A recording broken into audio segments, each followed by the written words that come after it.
tiền đạo Rafaelson đã lập hat-trick trong chiến thắng 3-1 của Nam Định trước Bình Dương.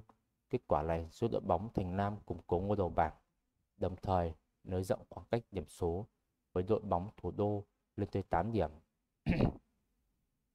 Bàn thắng được ghi bởi các cầu thủ Rafaelson vào phút thứ 45+1, phút 75 và phút thứ 81.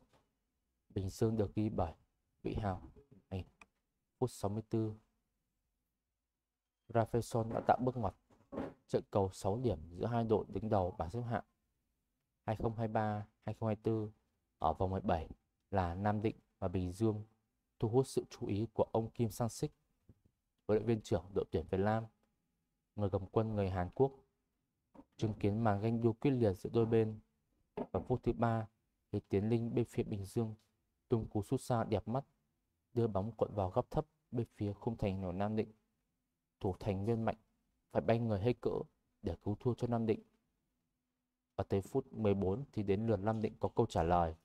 Pha căng ngang vào vòng cấm của Rafaelson tạo cơ hội cho đồng đội băng lên. Tuy nhiên thì tiền vệ Văn Công lại sút bóng vào sáng ngang.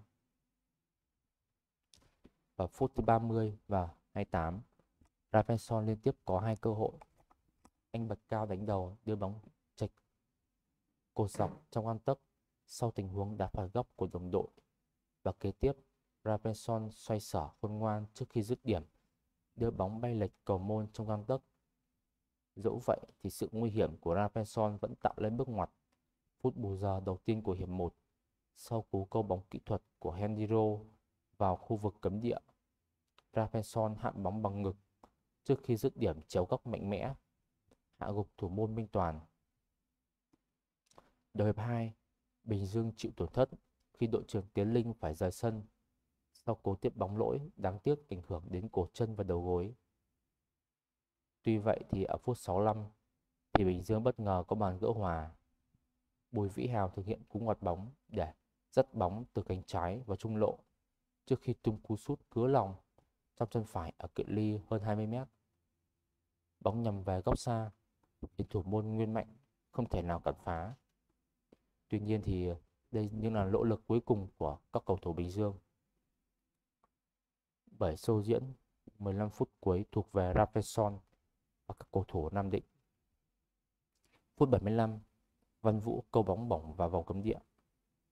Rafaelson di chuyển, đón điểm rơi, bật cao và đè cuối góc Hải trước khi thực hiện cú đánh đầu hạ gục thủ môn Minh Toàn.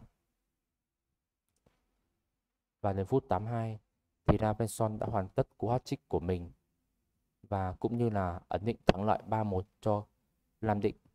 Cầu thủ này nhanh chóng xâm nhập vào cấm địa, đón pha thả bóng từ cánh phải của đồng đội.